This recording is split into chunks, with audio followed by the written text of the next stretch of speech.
সমগ্র বাংলাদেশ যেমন একটি সম্ভাবনাময় দেশ, ঠিক একইভাবে আমি বিশ্বাস করি বাংলাদেশের প্রতিটি অঞ্চল, প্রতিটি জেলা একটি সম্ভাবনাময় এলাকা। বাংলাদেশের মানুষ যেই প্রত্যাশা নিয়ে সেই বিগত পতিত স্বৈরাচারের বিরুদ্ধে আন্দোলন করেছিল, সেই প্রত্যাশার প্রতিফলন ঘটাতে হবে। 1971 সালে যেভাবে মুক্তিযোদ্ধারা নিজেদের জীবন বিসর্জন দিয়েছিলেন, এটি সাম্যের বাংলাদেশ তৈরির জন্য, একটি মানবিক বাংলাদেশ তৈরির জন্য, যেই বাংলাদেশে মানুষ মুক্তভাবে কথা বলতে পারবে, যে বাংলাদেশে মানুষ তারা তাদের নিজেদের রাজনৈতিক অধিকার প্রয়োগ করতে পারবে, যে বাংলাদেশে মানুষ অর্থনৈতিকভাবে মুক্তি অর্জন করতে পারবে, সেই বাংলাদেশকে আমাদের গড়ে তুলতে হবে। প্রিয় ভাই বোনেরা, আজ স্বৈরাচারের পতন হয়েছে। স্বৈরাচারের পতন হবার পরেও স্বৈরাচারের কিছু প্রেতাত্মারা কিন্তু এখনো দেশে রয়ে গিয়েছে।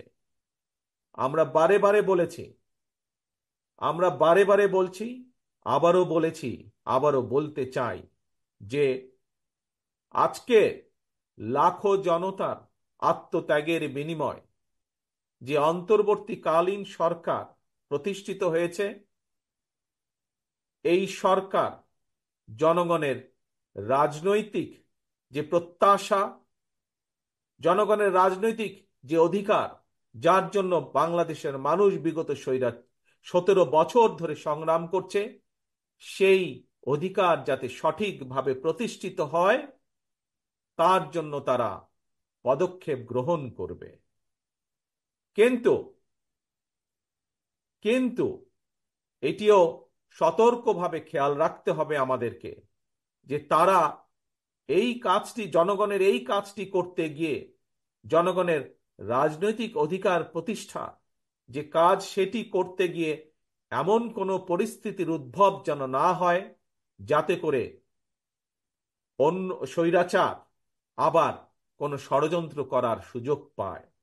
স্বৈরাচারের প্রেতাত্মারা বসে নেই, তারা তাদের ষড়যন্ত্রকে অব্যাহত রেখেছে।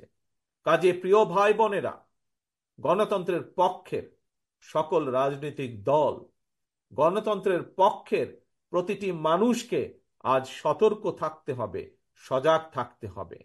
একইভাবে যেরকম আমরা এই অন্তর্বর্তীকালীন সরকারকে সহযোগিতা করব, একই সাথে তাদেরকে, আমাদেরকে এটাও বলবে যে কোথায় কি সমস্যা হচ্ছে এবং কিভাবে তার সমাধান করতে হবে, সেই সহযোগিতা আমাদের তাদেরকে দিতে হবে। প্রিয় ভাই বোনেরা, আজকে সমগ্র বাংলাদেশের মানুষ প্রত্যাশা করছে, কি প্রত্যাশা করছে? যে তাদের প্রিয় দল, বাংলাদেশ জাতীয়তাবাদী দল বিএনপি, ইনশাল্লাহ জনগণের সমর্থন নিয়ে আগামীতে সরকার গঠন করতে সক্ষম হলে বাংলাদেশের মানুষের প্রত্যাশার যেই বাংলাদেশ, সেই প্রত্যাশার বাংলাদেশ গড়ে তোলার কাজ করবে। প্রিয় ভাই বোনেরা, গত কয়েকদিন ধরে আমি একটি কথা বলেছি, নিশ্চয়ই আপনারাও সেই কথাগুলো শুনেছেন, বিভিন্ন জনসভায় আমি বলেছি। আজ আপনাদের সামনেও সেই কথা বলতে চাই। আমরা একটি পর্যায় অতিক্রম করে এসেছি, যেই পর্যায়টা ছিল স্বৈরাচারের পতন ঘটিয়ে দেশের মানুষের কে মুক্ত করা। প্রিয় ভাই বোনেরা, স্বৈরাচারের পতন হয়েছে, বাংলাদেশের মানুষ স্বৈরাচার মুক্ত হয়েছে। একটু আগেই আমি বলেছি, স্বৈরাচারের পতন হয়েছে বলেই সকল বিপদ কেটে যায়নি, এখনো সামনে বিপদ আছে, আমাদেরকে এই ব্যাপারে সতর্ক থাকতে হবে। কিন্তু এর পাশাপাশি আমাদেরকে দেশ গড়ে তুলতে হবে, দেশকে ঐক্যবদ্ধ করতে হবে, দেশকে সামনে নিয়ে যেতে হবে। পৃথিবীর বুকে বাংলাদেশকে গড়ে তুলতে হবে একটি সম্ভাবনাময় দেশ, একটি সম্ভাবনাময় জাতি হিসাবে।